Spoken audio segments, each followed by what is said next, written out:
Howdy folks, hands up anyone out there who is in the Fuji GFX system. It's easy to see the appeal. They offer so much bang for buck, astounding image quality, lots of great firmware updates always come through, and they have a range of lenses that kind of puts anyone else that's comparing to them in that baby medium format segment to shame. Now, I'm very fortunate. I'm going to be heading off to Iceland really soon. I'm going to be taking along a 1-camera, 3-lens kit for a couple of projects that I'm doing there.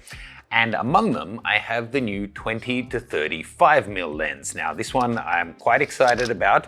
It rounds out their 3 zooms really nicely. Now, it's not kind of getting you the same kind of territory like 14 to 200mm like you get with the Nikon Canon holy trinity of 14 to 24, 24 to 70, 70 to 200, but it's getting you in the ballpark. So you've got 20 to 25, 32 to 64, and then 45 to 100. Now, you do need to apply the 0.79, 0.8 crop factor to all of those. So actually you're getting about 16 through to 80mm in effective field of view.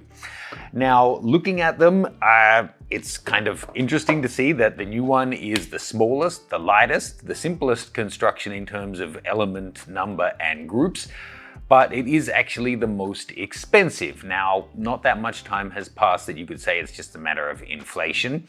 So hopefully that means this is going to be absolutely spectacular in terms of its, optical quality, because the 32 to 64 in particular, I always found to be really good. Now, one thing that I found a little bit disappointing already between the first couple, on the 32 to 64, it is a 77mm front filter thread, whereas the 45 to 100 is an 82. Now, you can kind of expect that. They're both constant f4s, so the 100mm needs a bigger front piece of glass. But then the 20 to 35 is also an 82. Now, this may fly in the face of logic, but I would wish that they had actually made the 32 to 64 also an 82. It would be great to have all 3 of the zoom lenses having the same filter thread size. It's a little thing, but not having to carry a step down ring. I know it's a $2 accessory, it's not that big of a deal, but one less thing that you need to pack to have all 3 of the lenses work with your CPLs and your ND filters. Being that I'm going to be doing landscape photography, I'm going to be taking big stoppers and all of these different filters. So being able to just buy 82s across the board would have been really handy. Now, looking at the size of these guys, they're bigger and then they are heavy, if that makes sense. They kind of feel a little bit light given how big they are, but I wanted to show you some 35mm lenses just to get a bit of perspective on how big these guys really are. So taking the caps off to keep this all comparable, this is the 45 to 100, this is the 32 to 64. This guy in the middle is the Nikon 24 to 70 f2.8 S lens. So you can see the body's not as thick, but actually the front filter thread is just the same. The overall length, it's actually longer than the 32 to 64, shorter than the 45 to 100. But you'll note on the Fujis, the 45 to 100 extends to that size when it's zoomed. The 32 to 64. The 20 to 35 actually doesn't extend at all, which I like. And then the Nikon, the 24 to 70, is also in the same kind of ballpark. And surprisingly, the weight of it, despite being only for 35mm and not as kind of chubby of a lens, I think chubby is the right term for them, it's right up there in terms of weight. This guy is 1,005 grams.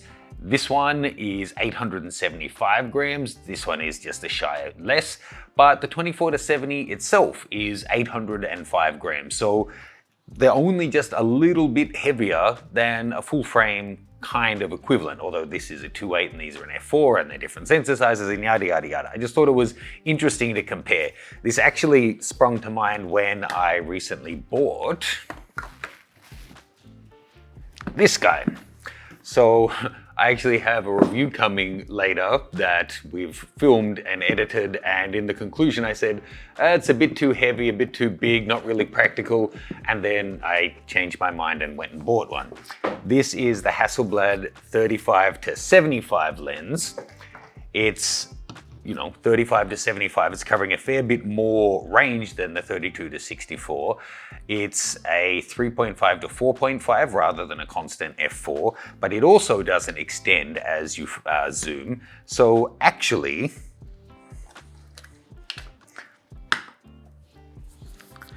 the Fuji wants to drop, but when zoomed out, it's actually shorter than the Fuji, but it's noticeably heavier, unfortunately, whereas this guy is 875 grams, this is 1.1 kilos. So it's a lot slimmer though. It kind of feels like this is wearing one of those inflatable sumo suits, because it just feels like the actual body of the lens is not that big inside, but all of the housing is kind of chubby, for want of a better word. I digress. Back to the main topic. I have this awesome kit. I'm going to be shooting all around the south, east, and north of Iceland during the winter. Being weather sealed, this should be an awesome setup. I don't actually have a review of this. I'm going to be shooting it on the GFX 100. But given that we're going and we've got all of this great stuff that we're filming, I'm going to have a great opportunity to film all three of these lenses side by side and give you my impression. So if you are a Fuji GFX shooter, you're considering one or any of these lenses, let me know what you would like to see tested or what you'd like to see them compared against, because we'll have full frame kits with us as well. Now, if you're watching this just as the video is going live, hot tip, the 45 to 100 is actually $500 off at B&H Photo for Black Friday. I'll have a link to all of them below and my different sales. If you haven't seen it already, head on over to B&H Photo and check out their Paybu card. It's a store payment card that instantly credits you back the amount of state sales tax on your order. So if you're buying like a $2,000 lens and your state charges 5% tax, that's $100 straight off the bat that will be instantly credited back and never comes off your credit card. So it gets a significant saving on big ticket items, especially when these tend to be uniformly priced across all retailers. B&H Photo's Paybu card can really save you some money. So check that out, link is below. Thanks to them for sponsoring this video. Let me know what you'd like to see with these guys. For me, this is actually a nice light kit, 1 camera, 3 lenses for a trip rather than 3 different bodies and 10 different lenses when we're doing all kinds of testing. So I'm actually really looking forward to this, even though I'm going to be impartial, but I think this has just about the worst ergonomics of any camera that I've ever used. In terms of the images it can make, it's really, really up there. So it should be an exciting trip. Enough rambling. Let me know what you want to see. We'll see you guys soon.